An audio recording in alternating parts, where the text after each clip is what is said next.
Bonjour à tous et bonjour à toutes.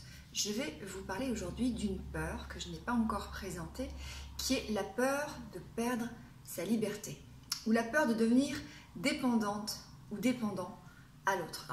Depuis quelque temps, je parle beaucoup de la peur de l'abandon, de la peur d'être rejeté, mais il y a aussi une autre forme de peur dont on parle un peu moins souvent, mais qui est souvent liée à certains schémas. C'est une forme de compensation en fait de certains schémas, qui est la peur de perdre sa liberté et la peur de dépendre de l'autre en fait, de perdre son autonomie, d'être complètement sous la dépendance de l'autre. Alors en général, on va retrouver le schéma de méfiance. Pourquoi le schéma de méfiance? Parce que souvent dans l'enfance, il pourra y avoir eu soit de la négligence, soit de la maltraitance psychologique, verbale, physique, qui fait que l'autre en fait sera identifié. Alors l'autre, sous-entendu le proche, parce qu'effectivement dans l'enfance il s'agit bien des parents, donc le proche sera potentiellement identifié comme quelqu'un qui peut piéger, qui peut trahir, qui peut faire du mal, et donc quelqu'un dont il faut se protéger parce qu'on pourrait se retrouver dans une situation en fait qui serait inconfortable pour nous.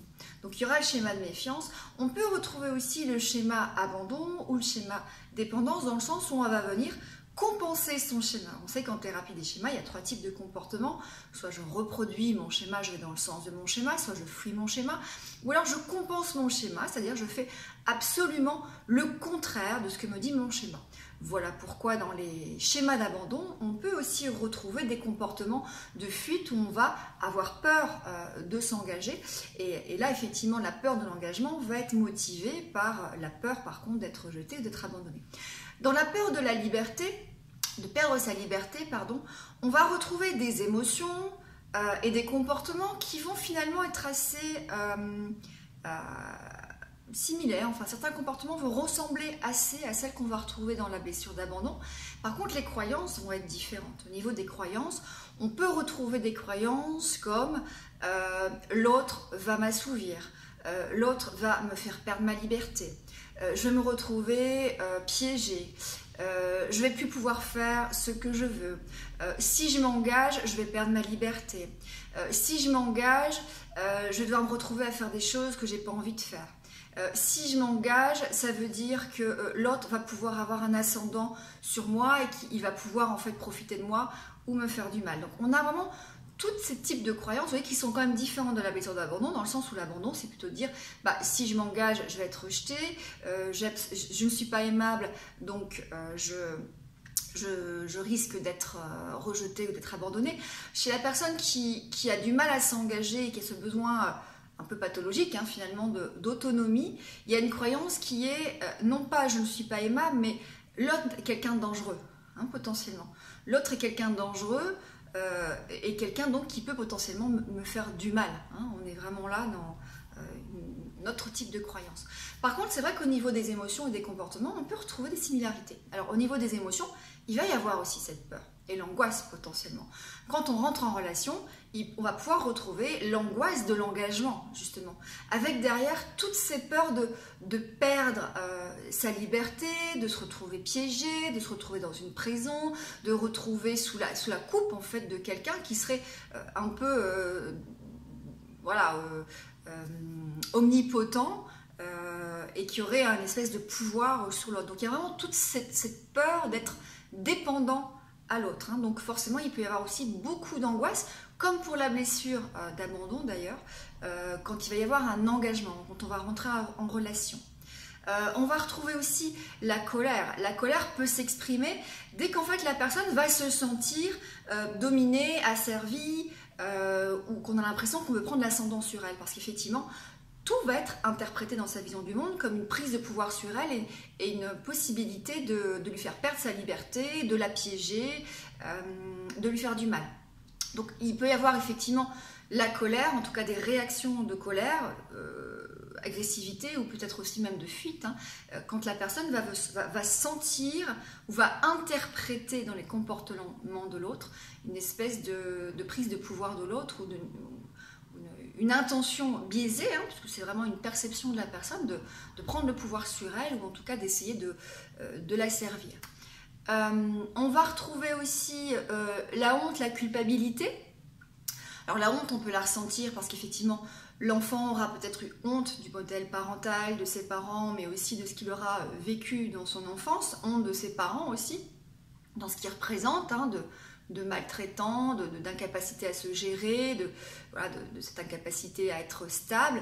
Il peut y avoir aussi une honte, une culpabilité dans les comportements que l'on va avoir, parce qu'effectivement, cette personne qui a peur de l'engagement peut être amenée à, et ben voilà, aussi à fuir. Alors, il peut y avoir des choses très très inconscientes, puisqu'en fait, dans la relation, on peut d'un seul coup avoir potentiellement des angoisses très très fortes qui sont inconscientes, qui sont juste, voilà, qui vont amener à se distancier de l'autre et à repousser l'autre par peur en fait que l'autre prenne l'ascendant, le dessus sur nous.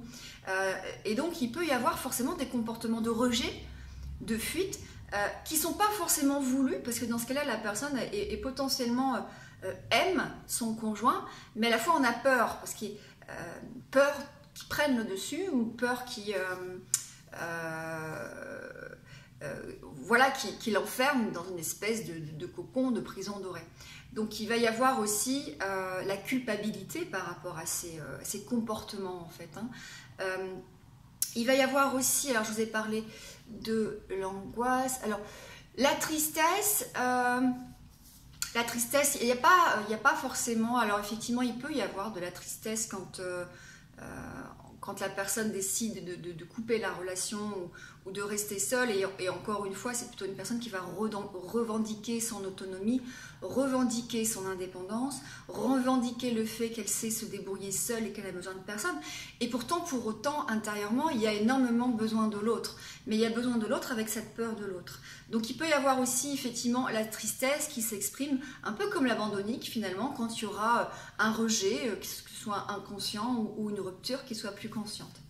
Alors au niveau des comportements, on va retrouver des comportements qu'on va retrouver chez l'abandonnique. Alors les comportements qui vont être le rejet de l'autre. Alors ça peut être effectivement une façon de se protéger et une façon aussi inconsciente de dire j'ai peur de rentrer en relation avec toi. Donc forcément c'est les personnes qui ont peur de perdre leur liberté, qui ont peur de tomber dans la dépendance. Il faut vraiment y aller tout doucement, un peu comme un petit animal sauvage qu'il faut apprivoiser pour rassurer, pour montrer que quelque part tout va bien se passer, que cette personne pourra garder son indépendance, son autonomie, qu'elle pourra avoir sa propre identité, qu'elle pourra continuer à avoir ses besoins, ses envies, ses amis, ses sorties. Donc, il y a énormément de réassurance en début de relation pour que la personne en fait puisse s'investir et surtout puisse avoir confiance. Il y a vraiment aussi la méfiance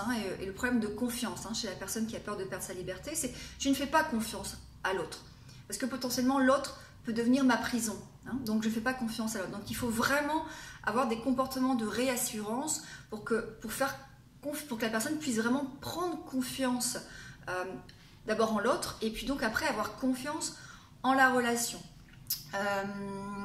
Et donc au niveau des comportements, effectivement, si on ne veut pas qu'il y ait ces fuites et ces ruptures un petit peu prématurées, il faut y aller tout doucement.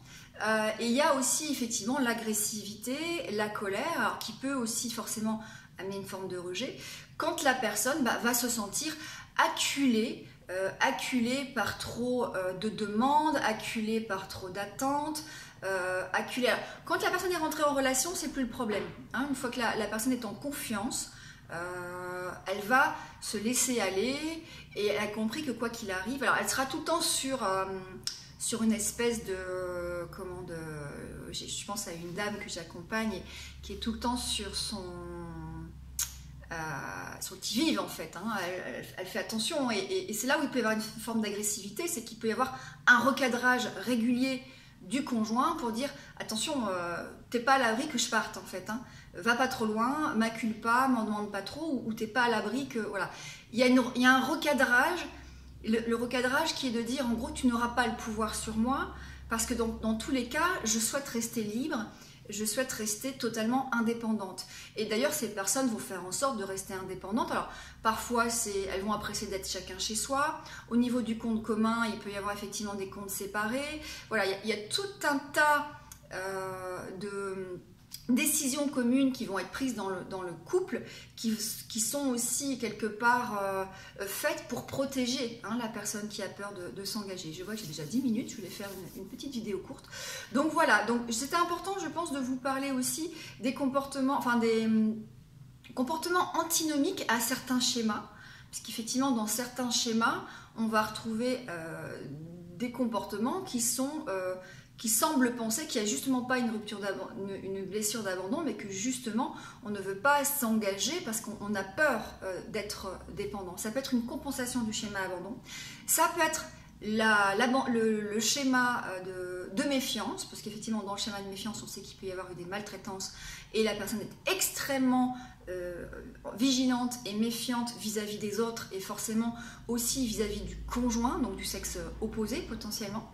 Et puis il peut y avoir aussi une compensation du schéma dépendance, quand on a eu des mères surprotectrices, des parents surprotecteurs, et on était dans une forme de dépendance avec parfois un schéma de vulnérabilité, peur du danger, et ben on va compenser en se disant qu'en fait non, on est super autonome, super indépendant et on veut absolument faire les choses seul. Voilà, j'espère que cette vidéo vous aura été utile et en attendant, prenez soin de vous.